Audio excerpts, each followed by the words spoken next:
If you shoot with an enthusiast level or a professional level Canon DSLR, and it could be a full frame camera or even an APS-C camera, you're probably going to have a pretty advanced menu system like the one that you're looking at right now.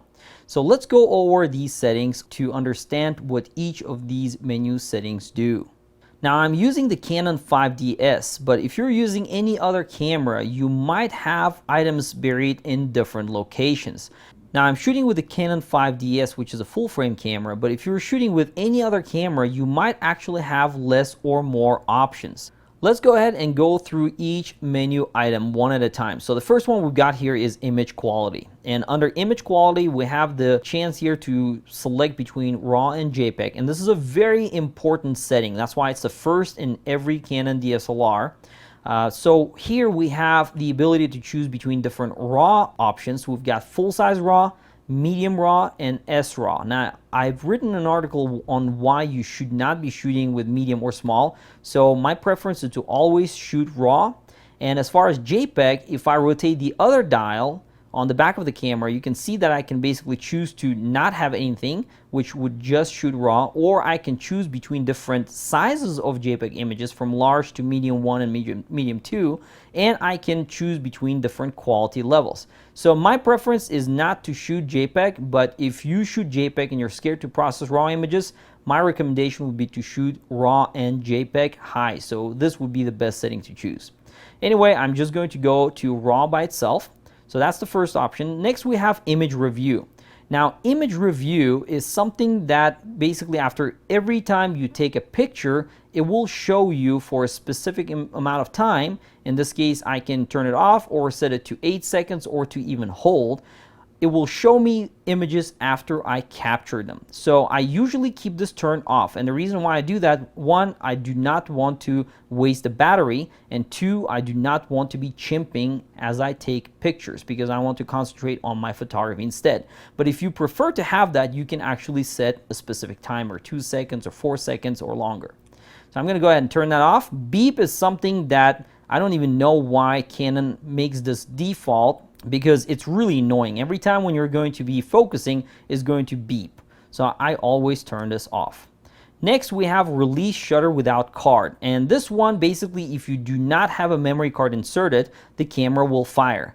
And the default behavior is to do that. Now, the worst thing that can happen is if you're shooting something important and you forgot to put a memory card and your camera is shooting, you make the assumption that the memory card is there. And obviously, if you discover that later, it's too late. So I always disable that.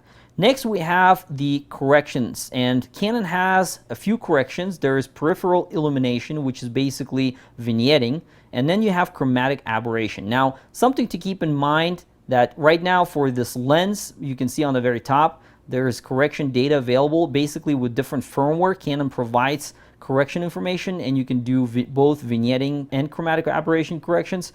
I honestly turn these off, and the reason why I do that, because it only impacts JPEG images. Since I shoot RAW, it doesn't matter. So I go ahead and go back here now, and the last menu here is the external speed light control. And if you're shooting with external speed lights, there's a bunch of options here for you to go through. So as you can see right now, it says menu cannot be displayed, incompatible flash, or flash power is turned off. That's because I do not have anything connected. But there's a bunch of settings in here that you can go through. And if you use flash, this is where you would go.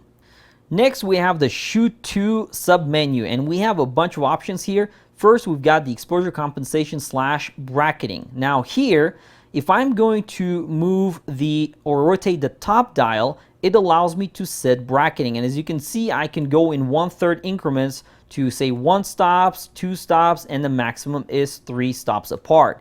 Now, if I go to the middle, it disables bracketing. And if I rotate the rear dial, the large dial, I can go ahead and change the exposure compensation. Well, I really don't do that through the menu because by default, the rear dial on Canon DSLRs already does the exposure compensation, so it really doesn't matter. I'm just going to go ahead and set it to 0. Next, we have ISO speed settings, and from here, it's actually a really good menu for you to be able to select the auto ISO setting. So as you can see right now, the default behavior is to do auto ISO. With auto ISO, basically the camera detects what shutter speed you're shooting with. So if you have, say, a 50mm lens, it will use the reciprocal rule and keep your shutter speed at minimum of that focal length. So for example, with a 50mm lens, it's going to be 1/50th of a second. With longer lenses, it's going to try to keep that shutter speed at least the same level. So here we have the ability to go auto, or I can manually set ISO. So if I want to go ISO 100 and not give the ability to choose auto ISO, here's where I can do that from. And just rotating the rear dial will allow me to go from ISO 100 all the way to ISO 6400. Now, if I wanted to enable the auto ISO option, I have the second submenu here, which allows me to choose the ISO speed range. And I could say the minimum ISO that I want to be able to choose is ISO 100 and the maximum is 6400. For an APS-C camera, I choose usually ISO 1600, maybe ISO 3200. For full frame, I usually leave it at ISO 6400. Now we have another menu option here, which is ISO speed range, and as you saw here, I have the ability to choose up to ISO 6400, but 12,000 is grayed out. And that's because there is another setting for me to be able to choose the speed range that I can choose from. So I could say, well, the minimum is ISO 100, but the maximum should be, say, ISO 1600. If I do that, now if I go back here, you can see that I can only choose up to ISO 1600. Now, or if I said, well, I want to be able to choose between all the ISOs, I can set it to 12,000, and now I can choose up to ISO 12,000.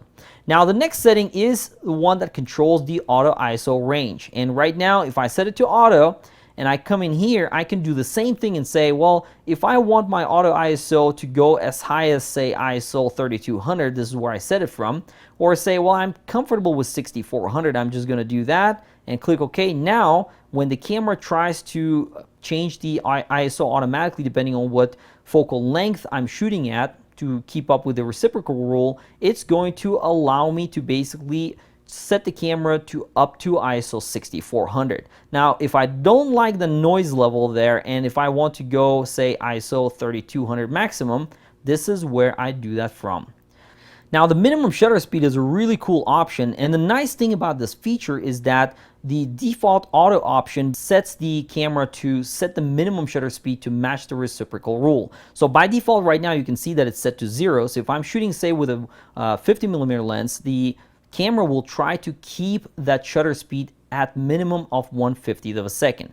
But if I have shaky hands and I say, well, you know what, that 1/50th of a second is not enough, then I can actually push it higher. So here it basically doubles it to 1/100th of a second using that 50mm lens, or here it's 200th of a second, and this is 1/400th of a second. But if you have very stable hands, or maybe you're relying on that image stabilization, you can actually lower it to -1, -2, and -3.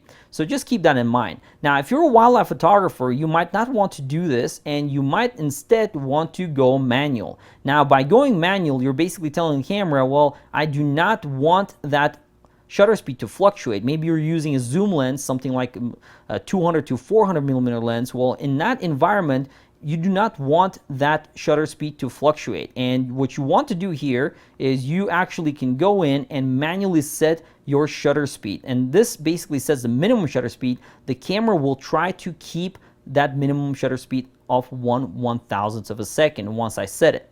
And it can go up, but it cannot go down. And once it reaches the threshold, say if your maximum allowable ISO is 6400, if the light levels drop to the level where it cannot keep up, then it will drop the shutter speed below that value. All right, so I'm just going to keep it at auto, and that midsection works for me. But again, if you have shaky hands, just push it up and you should be good to go. So that's all there is to know about ISO speed settings. Let's go back. Next, we have Auto Lighting Optimizer. Now here, you have the ability to choose between different auto lighting optimizer levels. You've got high, standard, and low. Now, I keep this turned off, and the reason why I do that is because it doesn't matter for raw images. All it's doing is basically applying a curves to the image, just like you do in Photoshop, and I don't want that. Next, we've got white balance, and with white balance, the default behavior is auto white balance, which is where I keep my white balance settings at, because again, with raw images, it doesn't matter. But if you wanted to, you could go through these different presets, or you could set your color temperature manually. All right, so we're just going to keep this at auto white balance.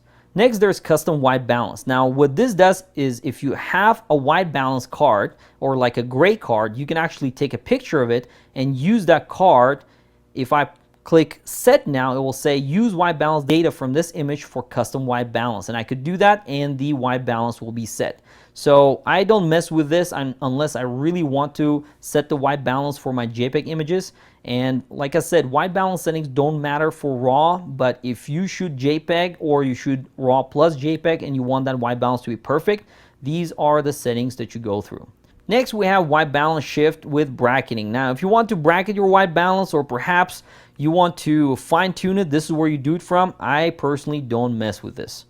The last option here is color space, and you have two options, sRGB or Adobe RGB. Now, if you're a JPEG shooter, it's best to keep it at sRGB. I only shoot RAW, so I keep mine at Adobe RGB. And the reason why I do that is because Adobe RGB has more colors, and it gives me a more accurate histogram. Next, we have Shoot 3 sub-menu, and the first option here is picture style. So all of this doesn't really matter, but if you really want to change the look of the LCD screen on the back, or if you shoot JPEG, this would affect the images. For RAW shooters, doesn't matter. So I keep mine at standard. Now, one thing to keep in mind is you can actually press the info button and fine tune it further. So from here, I can set different levels of sharpness. I can change my contrast, saturation, and all that. Again, doesn't really matter. So I just keep everything at default. So let's go back.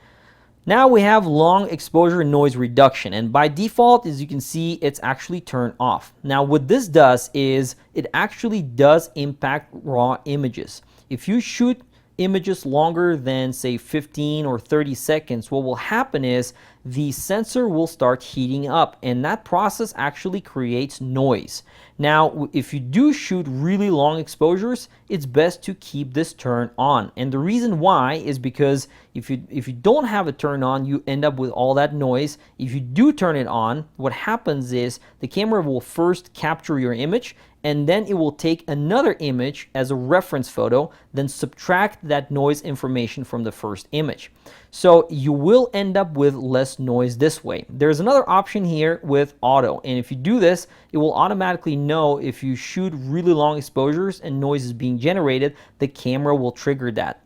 Now, I turn this off by default because what happens is if I do shoot a long exposure, it will actually double the amount of time that the image is being captured. So something to keep in mind, if you do long exposures, you might want to do auto or enable. I personally just do this right before I take those long exposures. Next, we have high ISO speed noise reduction. Now, this is something that only affects JPEG images, and if you shoot JPEG and you have a really high ISO setting, say ISO 6400, the camera will try to reduce the noise. Now, I personally turn this off just because it does not affect your RAW images. As you can see, it says options are limited with RAW or RAW plus JPEG image quality. That's there for that reason. Next, we have highlight tone priority, and what this does is basically the camera will try to recover the highlights in expense of potentially introducing more noise in the shadows. So I basically have this turned off. That's a default behavior, and I recommend you do the same. Next, we have the dust delete data. Now, for this one, you have to use Canon specific software, and all it does is just adds information on where dust is located and embeds it into RAW and JPEG images. And again, you have to use specific software that can use that information. I personally do not use this. I would rather keep my sensor clean physically. Next, we've got multiple exposure, and this is for the creatives that like to take multiple shots and combine them together in one image. Now, something to keep in mind, this actually can be done with RAW images. So if I go in here and say I want to turn it on using function control or using continuous shooting mode, then once I turn it on, I can take multiple images and it will combine them together for cool effects. Here I can set number of exposures, and the maximum number is, it looks like 9 images, which is a lot. I don't know why you would ever do that, but the minimum is 2 exposures. Next, we have HDR mode, and this one I don't use because it only works for JPEG images. So by default, it's turned off, but if you want to try it out, this is where you do it from, and you can select all kinds of different options from here. All right, so we are now in Shoot For menu option. And the first item here is interval timer. Now this one is if you want to set time lapses. So if I enable this, you can see that I can actually make adjustments to it. So I could say, you know what, shoot every 10 seconds, or maybe set to every 3 seconds. And the number of shots, this is where I increase the number. It can go all the way down to unlimited, or I can set a specific number between 1 and 99. So a cool feature to have for those people that enjoy doing time-lapse photography. Next, we have the bulb timer, and right now it's disabled, and if I go in here, it says not available in the current shooting mode, and that's because I'm shooting in aperture priority mode. In order for me to be able to enable that, I would have to switch to the bulb mode on the top of the camera. Now, once I choose the bulb mode, you can see I can enable it, and this is actually a really cool feature to have, because if you shoot exposures longer than 30 seconds, you do not need a special accessory to control that. So from here, I could set my timer to really any length of time, from seconds to minutes to hours, which is really cool. All right, I'm gonna go ahead and turn that off. Next, we have anti-flicker shooting, and this one is actually great to use in indoor situations where you have mercury vapor or some crazy fluorescent lights. If you turn that on, the camera will try to avoid the flickering, and this actually works really well. But as you can see, once I enable this, then it might slow down my continuous shooting. So I would keep it turned off unless you're shooting indoors or maybe shooting outdoors with those crazy lights on. Next is mirror lockup, and here you can basically set different delays up to 2 seconds, or you can configure the camera so that you have to press the shutter release twice for the mirror to go up and start shooting. Now, once you set the delay to say 2 seconds, what will happen is the camera will raise the mirror, wait 2 seconds, and then fire. So this is really cool in those situations where you have maybe a very unstable setup and you want to delay the mirror. All right, from here we go to the crop aspect ratio. Now, as you can see, it's set to full, which means that I'm actually shooting in full resolution. But if I wanted to have a crop, say 1.3x or 1.6x, which is basically the APS-C equivalent, or I want to change the aspect ratio, this is where I do this from. Now, I would just keep it at full frame because that gives me the most resolution.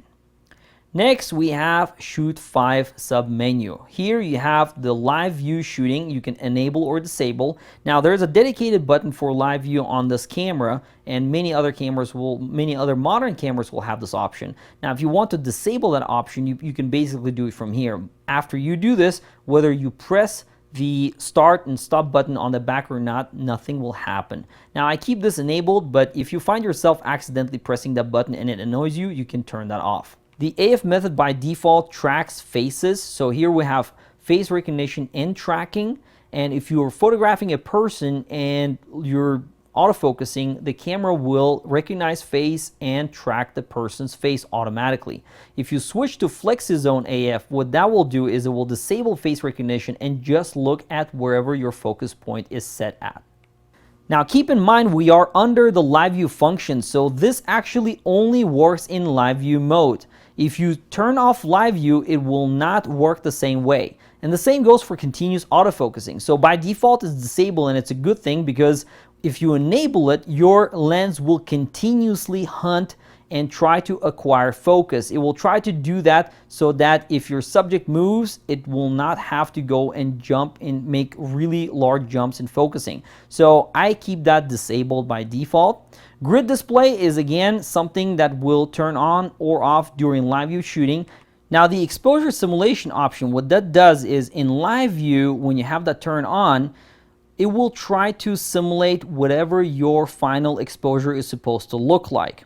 Now, you can disable that by going into disable. What that will do then is, even if you have an exposure that is going to look really dark or really bright, it will always try to boost live view. So I do not recommend doing that unless you really shoot in a low light environment and you want to see everything in a really low light environment. That's the only case where you would disable it. Otherwise, just keep it enabled.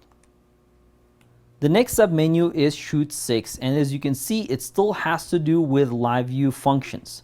The very first option we have here is silent live view shooting, and there are two options here, mode 1 and mode 2. If you're wondering what this is basically where Canon hid its electronic front curtain mode.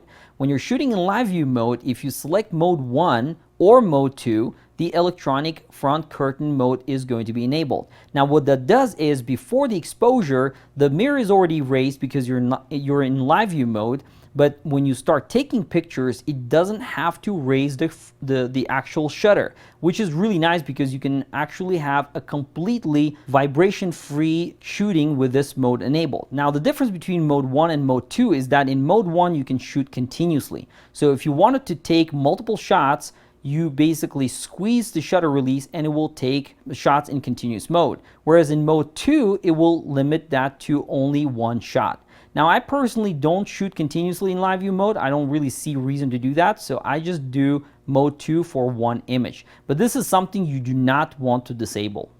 Now the last option is metering timer. Now this is pretty useless because all it does is when you're in live view mode and you have pressed the shutter release to see what the exposure is supposed to be, and it will show you where, if it's off or maybe underexposed or overexposed, that's just how long the information will remain active before it disappears.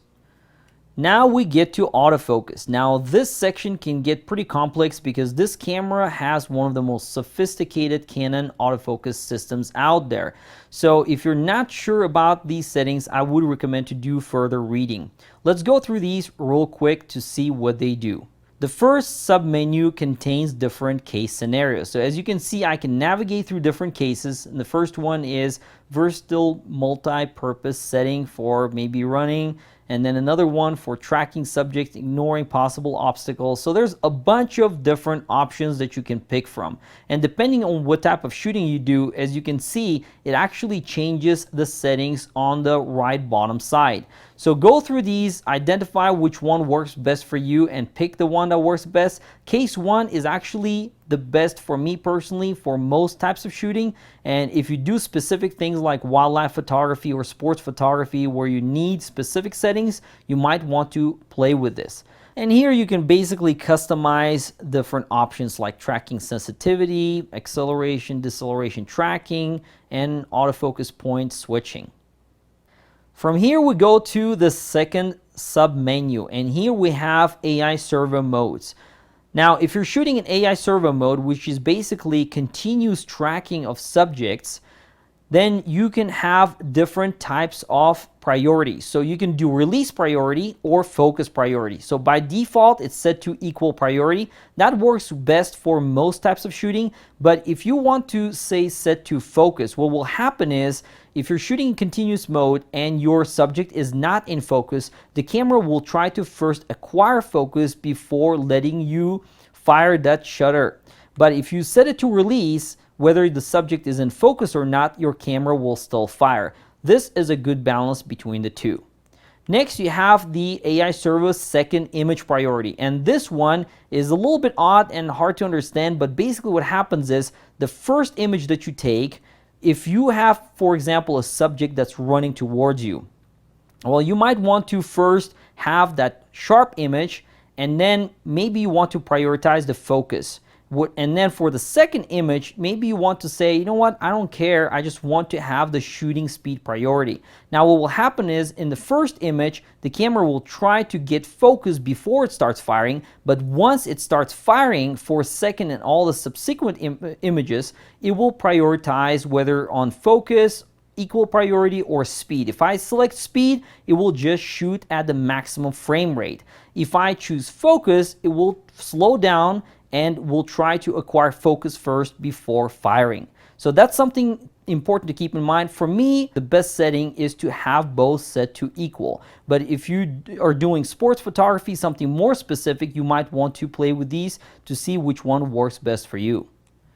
Now, if submenu 2 is for photographing subjects that are moving, the third one is for single shooting where the subject is not moving. The first option here is lens electronic manual focus. If you have a specific lens that has an electronic manual focus ring, such as the 85mm f1.2L or f1.2L2, then you can set further options here. The first submenu here is enable after one shot AF. Now what will happen is if you have this enabled and you take a picture, you can actually overwrite the autofocus with the manual focus ring. If you disable that after autofocus is acquired, whether you turn the focus ring or not, nothing will happen. And the last option is to disable in AF mode. So you have the switch on the lens that says AF or manual focus. If you have that selected to AF and you do not want to engage manual focus at all, you can completely disable it from here. Now, I would just keep it at the default setting, but if you know what you're doing and you want to further tweak the way that the manual focus engages on those specific lenses, then you can control it from there. Next, we have the AF Assist beam firing. Now, that's the AF Assist lamp in front of the camera. If you're shooting in low light conditions and you don't have enough light, the camera in this one-shot mode will try to fire that beam at your subject to try to engage focus better. So I keep that enabled by default, but if you want to disable it, that's the option right there for you. You'll also have the option to engage infrared AF Assist beam, but that only is available if you're shooting with a specific speed light. So if you have a speed light that has that, you can enable it from here. By default, I would just keep that on. Next, there is one-shot AF release priority. Now here you can, just like in AI servo mode, specify what to prioritize on. If you want to prioritize on focus, the camera will not fire. But if you just want to fire no matter what, whether your subject is in focus or not, that's where you set this to release. I would just keep it at focus. From here, we go to AF4, and there are a bunch of options here for you to control autofocus behavior. The first one is lens drive when AF impossible. Now with this one, you can basically set it to continuously search for focus, or you can say, well, if the lens cannot acquire focus, it will just stop. So it totally depends on what you're trying to do. I would just keep it at default. Selectable AF point is basically something that you can limit to however many points you want to make available in the camera. So if you want to do only cross-type AF focus points, this is where you set it from, and then you can further tweak it down to all the way down to 9 points. I would keep it at 61 points.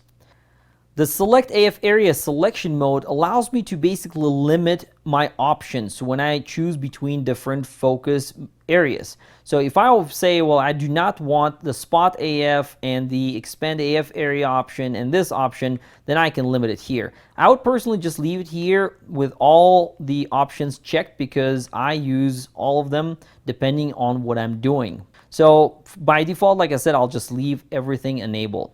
The AF area selection method basically allows you to select the behavior of how your AF area mode is selected. So the default behavior is to press that button on the back of the camera, and then to toggle between the different AF areas, you would have to press the M function on right next to the shutter release.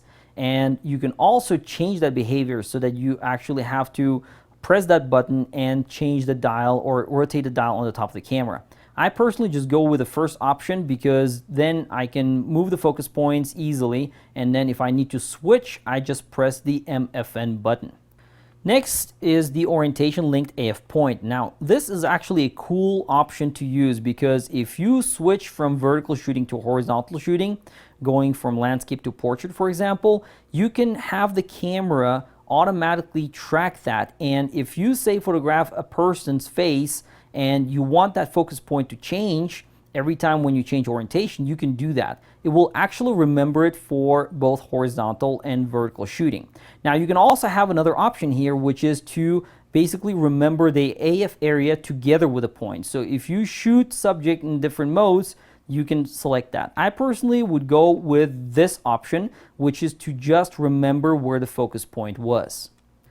This next option is a bit complex and I would just skip it, but if you want to know what it does, basically when you switch from single point to 61 point tracking for continuous shooting, you need to basically set your first initial focus point. So if you have, for example, birds flying towards you and you want to concentrate on the bird that's in the middle of the frame and then track it, this is where you do this from. So the default behavior is auto, but if you want to set it to initial AF point selected, all you have to do is basically, before you switch to this full 61 point tracking, you select whichever point where you want to start from, and then it will track the subject automatically using all those 61 points. I would just keep it at auto. It's easier to use, but if you know what you're doing, if you do wildlife photography and other things like sports photography, you might want to play with the setting and see which one works for you. The last option is basically face recognition. So if you have someone running towards you and you're shooting in continuous mode or maybe single servo mode, as long as you have any of the dynamic modes enabled like zone AF or 61 point automatic selection AF, in those modes the camera will try to focus on the person's face. If you want to disable that, you can do that from here. I would just keep it enabled. Now we're at the last sub menu, and there are 4 options here, so let's talk about those. The first option is manual AF point selection pattern. From here you can basically make your autofocus points stop when they get to the edges, or you can basically use the wraparound method, which as soon as you reach one of the edges, it will start from the other side. I would just stop it because I wouldn't want my focus point to move all the time. Next, we have Viewfinder Display Illumination. Now here, the default behavior is auto. So if you're shooting in really low light environment and you can't see those autofocus points within the viewfinder, it will show them in red. But in good light conditions, it will not. I personally prefer to see the red illumination every single time. I do not want it to be disabled in good light conditions. So what I do is I set it to enable. And in addition to setting to enable, that's only for the regular shooting. If I want to set it to AI servo AF, where if I'm continuously tracking a subject and see that illumination, I can set that to on here. So that's how I set mine. The last setting here is AF micro adjustment, and that's the one that you do not want to play with unless you know exactly what you're doing. It will allow you to adjust your lenses if they're not focusing properly, but the only way you can do this is you need to have specific methodology using test charts or some other material. So unless, again, you know what you're doing, I would not touch that. The next tab is Playback, and here we have 3 submenus. Now this is the one that I really don't mess with. These first 2 tabs are pretty much useless for me because I can do all this in post-processing later. But if you wanted to do something like change the image jump from 10 frames at a time to maybe 100 images at a time, this is where you can do that from when you rotate that top dial. The one that's really important for me though is this 3rd tab. And here what I do is I always first enable the highlight alert, which is basically turning on the blinkies. Another one that I enable is AF point display. And the reason why is because I do want to see where I was focusing on the subject. Now keep in mind this might not work at all times, but when it does, it actually is not a bad feature to have. It's not very obtrusive.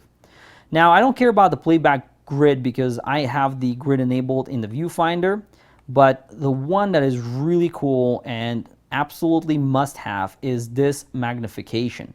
Now what will happen by default is when you view an image and you press the zoom button, it will by default magnify to 2x.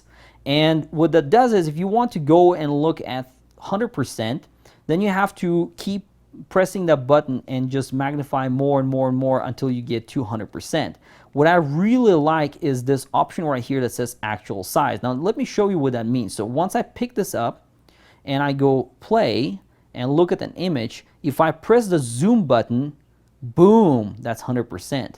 So instantly I can say, well, maybe this is slightly out of focus and I need to refocus. But if I press that button one more time, it gets out. So this is really neat to have because you can analyze the image, see if you need to refocus, go back and do that. So if I go back to menu now and I change the default behavior, look at what will happen. Now if I press the zoom in button, it only zooms in to this level, and if I wanted to see what's happening at the pixel level, I would have to rotate the top dial so many more times just to get to 100% view. So this saves me a long time for not having to do all this and re-rendering that image every single time.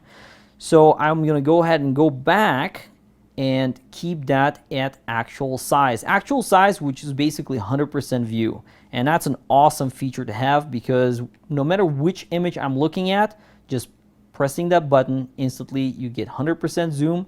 Pressing that zoom button one more time gets out of that. So make sure you enable that.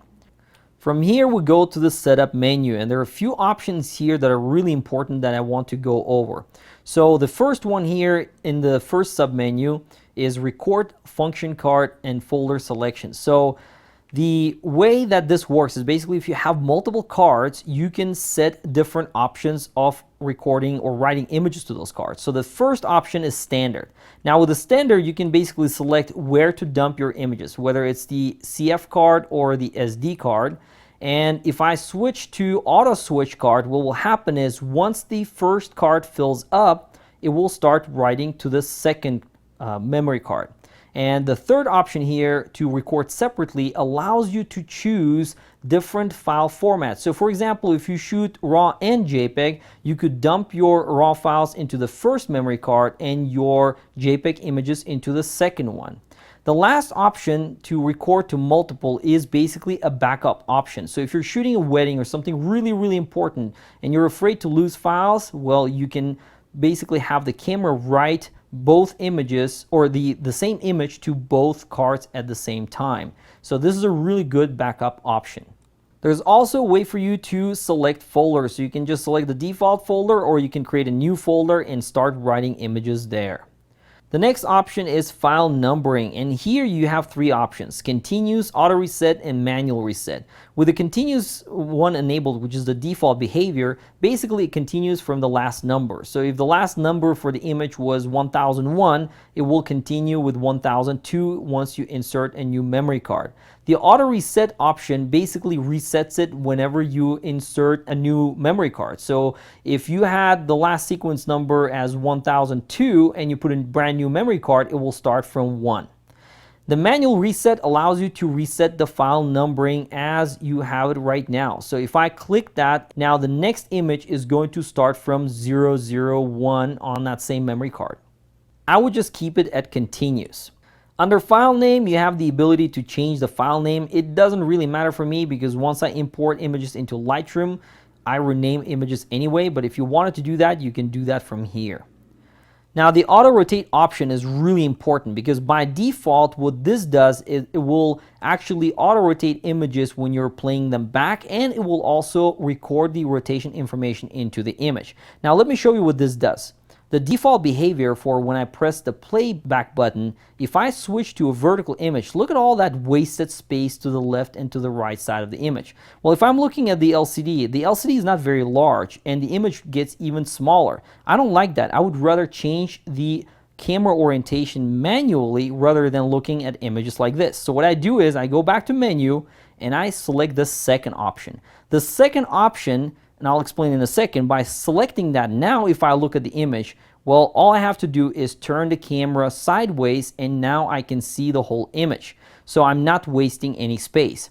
But the reason why I chose this option and not off is because basically whenever I change orientation, if I go from horizontal to vertical or from the landscape mode to portrait mode, I still want the camera to remember which orientation I was using and write that information into each image. This way, if I import images into, say, Lightroom, the software will automatically recognize the orientation and change the orientation automatically. If I don't do this, if I select off, what will happen is that once I import images into Lightroom, none of the information was saved into images. I'm going to have to go and manually rotate each one.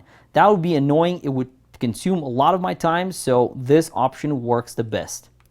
The last option here is format card. Now, something to keep in mind, if you are photographing and then just moving images from your memory card into your computer, make sure and format your memory card when you insert it into your camera, because if you don't do that, it could cause corruption. All right, from here we go to the second sub-menu under Setup. We have Auto Power Off, which basically allows you to select the length of time the camera will show you, say, the menu before it turns off. Now, I have it disabled because for this video, I didn't want to just turn off, but if you wanted to save power, you could just choose 1 minute. I'm going to keep this disabled for now. With LCD brightness, you can basically choose between auto and manual. Now, in auto mode, if you're shooting outside and it's too bright, the camera will try to match the brightness and make it a little bit brighter so you can see the images. And in low light environments, it will try to lower the brightness down. You can switch to manual and you choose different brightness levels. So if you want to conserve battery life, you can just choose one and your LCD will always be really dark. All right, so from here we go to date time zone, and this is something you will see when you just power up the camera for the first time. It will allow you to choose the time zone. It will allow you to choose the year, date, month, so on and so forth. The language menu is for people that maybe want to have menus in different languages, and you can see there are a bunch of options here. Mine is default English. Under Viewfinder Display, you will have customization options on how the viewfinder and what type of information is shown in the viewfinder, and I really like this in Canon DSLRs. These latest cameras have a lot of ways you can actually customize it. So if you wanted to have the electronic level always show, you can do that, and you will see it right in the viewfinder. I don't do this one personally, but the grid I always want to have because that allows me to align images properly, align the horizon. It's great for framing.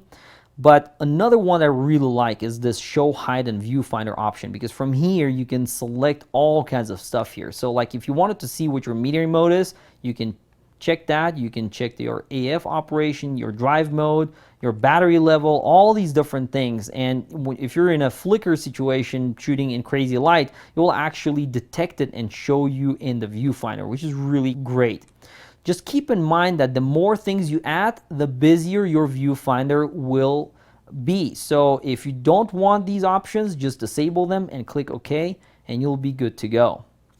All right, from here we go to GPS device settings. This camera in particular doesn't have a GPS chip, but if it did, then it would identify it and would give you options to further customize the GPS device settings. All right, under Setup Menu 3, we have a bunch of options. These are, for the most part, just informational. And like video system, for example, if you're in the United States, you choose NTSC. For Europeans and other countries, you might choose PAL. Battery info shows you how much battery you have left in the battery, and then also what your recharge performance is. So if you have a really old battery, you can basically find out from here. Next, we have sensor cleaning, and here you have multiple options. There's a way for you to enable auto cleaning. Now, the auto cleaning and the clean now option, these are only for the micro vibrations that the sensor performs in order to shake off dust that might be sitting on it. If you have dust that is sitting on it and you cannot shake off with that option, you can basically enable the clean manually option. Here, the mirror will lock up and you can access the sensor to clean it. So just keep that in mind. These are for the micro vibrations, and this is for manual sensor cleaning. Next, we have the info button display options. And from here, you can basically customize what's shown when you press the info button on the back of the camera. Now, by default, you have all four selected, but I personally don't want to show the display camera settings or the electronic level. I would leave the quick control screen because from there you can make quick adjustments, or even better, if you want to customize the quick control screen, you can do the custom quick control screen. Now let me show you what that would look like. So I'm going to go ahead and click OK, and I go to custom quick control. This is a really neat feature because it allows you to basically customize the way the screen will look like. So if I wanted to, say, move this aperture, I can just click and move the aperture anywhere I want. If I wanted to move, say, this autofocus point selection, I can just move it around. This is really neat because it allows you to customize that screen. Or if I want to maybe add a few things in these empty boxes here, I can just press the Q button and say I wanted to add the white balance information. That's great. I can just choose one, and right there is auto white balance. So now if I press the info button, you can see that my customized screen is here. That is really cool because from here I can just press Q and change anything I want, including auto white balance settings right here. Look at that. That's pretty awesome. So let's go back to the menu, and whatever you want to do, just you can revert the layout to default, clear all items. So this is a really cool way to edit that info screen. The last option is the rate button function, and here you can basically customize the behavior of the rate button on the back of the camera. So by default, it's going to allow you to adjust the rating for each image, or you can change the behavior so that it becomes protect. By doing that, if you want to protect an image so that you don't accidentally delete it, you can change that behavior from here. I just set mine to rating, which is a default. Okay, from here we go to the last sub-menu, and you have a bunch more options here. You have custom shooting mode, C1 through C3, and this is a really neat feature because what it allows me to do is set different shooting modes for different environments. So for example, if I wanted to have one shooting mode for, say, landscape photography, where I have one set of features and camera menu options, and maybe another one for portraiture, this is where I do this from. And check this out, it says register camera settings to custom shooting mode C1. If I click OK now, it just saved everything that I've done into that option. Now, if I go back and say, no, I'm gonna go ahead and change my, say, autofocus options and set something here, maybe I change it to case 2. If I go back to that option, which is right here, and say I register it under C2 and save it, now if I select C1 from the top of the camera, check this out. In this C1 setting, if I go back to the menu and navigate back to my AF, you can see it's case 1. And if I select C2, go back to that same setting, look at that, it's case 2. So this is really neat, and I wish Nikon did this on all of their DSLRs because there's a really easy way for you to set certain profiles that you can easily navigate through, register. Once you register it, you can't mess up, even if you end up changing it, unless you come back here and re-register it or clear it, nothing will change.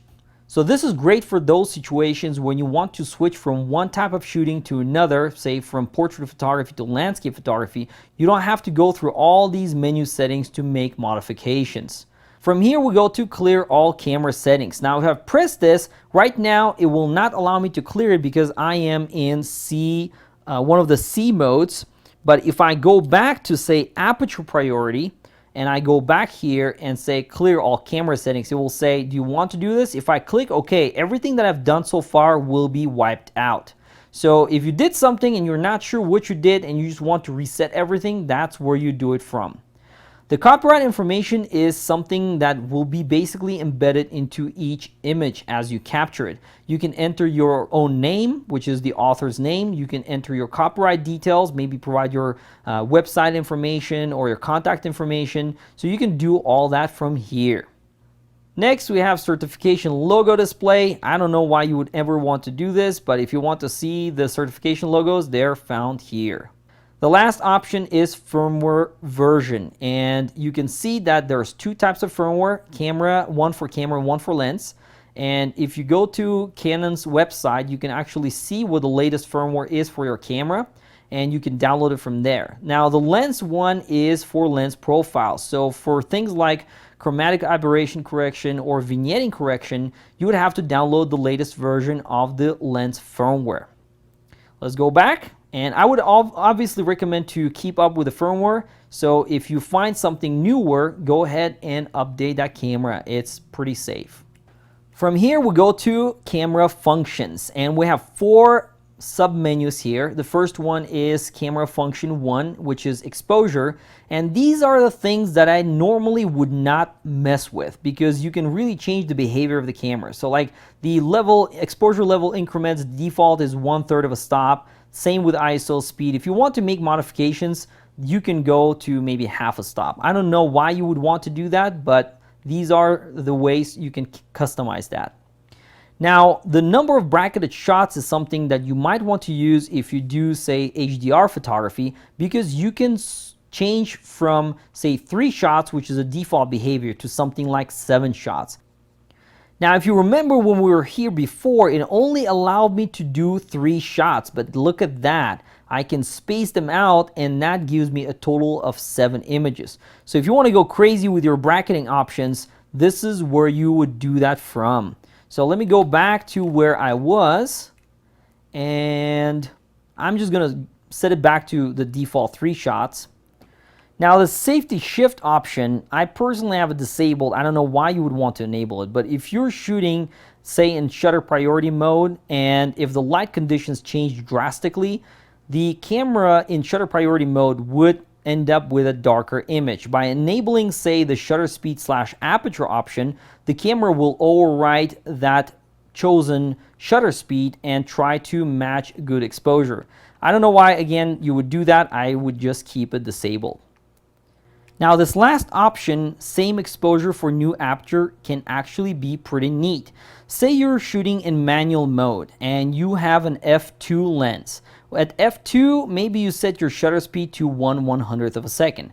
Now, if you suddenly change your lens to an f2.8 lens, what will happen is you're going to have to readjust the exposure. Well, if I go here and set this to shutter speed, what will happen is if I change from that f2 lens at 1/100th of a second to an f2.8 lens, my camera, although I'm shooting in manual mode, it will automatically adjust my shutter speed to 1/50th of a second. That's really cool. So if you find yourself switching lenses all the time and you shoot in manual mode, you do not have to go back and forth. This could be actually pretty useful for even wildlife or sports photography when you rely on extenders. So if you use a 1.4x extender or maybe 2.0x extender, this will automatically modify even your manual mode. From here, we go to the second tab, which is also camera function. And we've got 2 options here. We have set shutter speed range. And from here, you can basically limit how high you can go as far as your shutter speed is concerned. So the high speed on this camera is 1/8000th of a second. But if I said, well, I don't want that, I want that to be 1/4000th of a second, I can change that from here. The same thing for low speed. I can actually go down if I do not want to have that 1/32nd option. Then we have the set aperture range. Same thing, you can see that the minimum aperture, and that's a lot, obviously with only lenses that will allow you to go all the way to f91. I've never seen a lens that can do that. But if you say, you know what, I never want to go beyond f11, you could do that from here. So I don't know why I would want to change this, but if you want to do that, you can do that from here. And the maximum aperture is the same way. So if you want to limit your maximum aperture, this is where you would do that from. The third sub-menu is called Others, and we have a bunch of options here. The first one is Warnings in the Viewfinder. Now, if you have things like monochrome set as the picture profile and you have white balance correction, or maybe you have noise reduction set, when you look through the viewfinder, you will see an exclamation mark on the very bottom right corner of the viewfinder. So if you don't want to see that, you can actually uncheck and disable those. But you could even do, for example, spot meter. That just warns you that you have spot metering turned on. If you just want to get a warning when you have spot metering, then you can enable that. Next, we have the dial direction during the aperture priority and shutter priority modes. So when you're in one of those, if you want to reverse the direction, this is where you do that from. Maybe you're coming from a different camera system and you had it differently. Next, you have the MultiFunction Lock. And from here, basically there is a button on the very bottom of the camera on the back. You can see right under that large dial, it's called Lock. Well, that lock behavior can be customized. So if you lock it, it will lock the main dial. If you choose this option, it will lock the quick control dial. And the last option is to lock the multi-controller joystick. Now, you can obviously select all 3, and if you do that, locking will lock all 3. I'm going to go back to the default behavior. I rarely ever use that lock anyway, but that's where you could do that from. The next option, custom controls, is really important because from here you can modify the behavior of buttons, including your shutter release. So for example, if you want to do focus and recompose method, by default, the camera is set to do metering and AF start, which means if you have pressed the shutter release, it will actually first focus, and then when you depress the shutter release, it will fire. Well, if you didn't want that, if you wanted to move focusing to the dedicated AF on button on the back of the camera, you could set this to metering start. By doing that, if I have pressed the shutter release, it will now only start the metering. It will not actually trigger the change in autofocus. And right here you can see that the AF on right now is configured to do metering and AF start, which is exactly what this was set to earlier. So if I wanted to do the focus and recompose technique, I would configure the shutter release to do just the metering start, or you can also choose AE lock and keep the AF on at metering and AF start. From here, you can customize the behavior of other buttons. Like the star, for example, I can choose any of these functions that are available, and I can do the same thing for the buttons on the front, like the depth of field preview, or maybe the button on the lens if there is one. And you can also change the behavior of the multi-function button. By default, there is no function. So if you're just shooting and pressing that set button, it achieves nothing. But what you could do is set this to magnification and reduction, basically the same zoom button you have on the left of the camera. So from here, if I press the play button and press the set button now on the back of the camera, now you can see it's the same thing as pressing the zoom button on the left of the camera. So if I press set one more time, I'm back to full view. All right, so let's go back here, and there are a few other things that you can modify. Just go through this, see what works for you. Personally, I really like this setting because I'm a Nikon shooter, and whenever I shoot with the Canon DSLR, I really like setting this to zoom, and then also I switch the half pressing autofocus to the dedicated AF on button. All right, from here we go to add cropping information. And what you can do here is you can just basically specify different types of aspect ratios, and you can go crazy from anything from like 6:6 to 10:12, all these weird aspect ratios. The add cropping information option basically allows you to select different crop options, and if you want to do anything other than standard, you choose that from here, and what it will do, it will actually allow you to preserve that information. It will still record it in full resolution, but it will preserve it in the image so that you can use Canon software to then, which will automatically crop that image for you. And one more thing to add to that is choosing any of these will actually add lines in live view. So if you want to see what you're doing, then choosing an aspect ratio of say 6:6 will actually show you in the live view. Now the default erase option is basically for situations where you play back an image and you want to delete it. You say maybe it's not the right one or maybe it's blurry. Well, if you press the delete button on the back of the camera, you can see that the default action is cancel. The only way you can actually erase the image, you have to navigate to the right, then press the set button, and that's when it will delete the image. Well, if I want to change that, I can actually select erase selected. Now what happens is if I again press playback and I want to delete, as you can see, it defaults to erase. This might save time when you want to delete images so that you don't have to go through one image at a time and navigate to the right, then press erase. Now this option is for lenses that have the ability to automatically retract. Now if I turn the camera off, the default behavior is to basically retract those lenses, but I can disable that and it will not retract. The last sub-menu is clear all custom functions. Now, as you can see, this is actually different than the one that we've seen in the setup menu. There's clear all camera settings. Well, clearing all camera settings will clear everything except for the custom functions. And this is something really important because if you make changes to the custom functions, you might not want to wipe them out when you go to the previous clear settings. So this will actually have two places where you can save information and two places where you can clear it out. At the very end, we have the last tab, and it's for setting up your own custom menu. And this is another great feature to have, because if you have specific things that you often access, this is where you do this from. So I can click on Add My Menu tab. And by doing that, now I have a Configure My Menu 1 option. So I click there and I can say Select Items to Register. And I can go through all these different options to go from. So say I want to do the button function there, and I say register this to this tab and click OK. Now the button function option is there. If I go back, look at that, button function. So this is something to keep in mind. If you want to add more things, you just go to configure and you just keep on adding things that you want to add. And now we have another tab. So if you want to add more, maybe for different things that you do, this is where you do that from.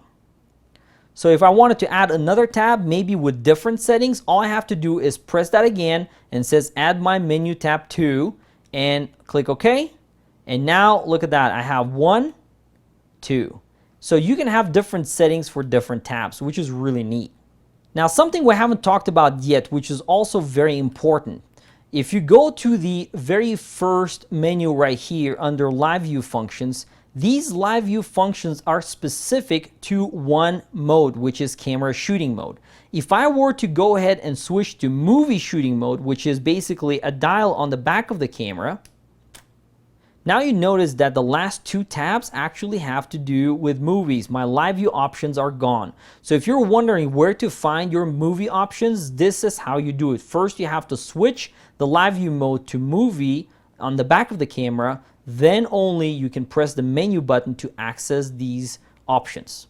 But since we're mainly discussing photography and not videography, I'm going to go ahead and skip this entire section. All right, well, that's basically it as far as the menu settings are concerned. As you can see, there are a lot of different settings, and hopefully this will make it easier for you to understand how your camera operates, and hopefully you don't have to go and fiddle with the camera manual to be able to get the best out of your camera. These are the settings that I use on Canon DSLRs every time when I use them, so they work for me, and hopefully they will work for you the same way.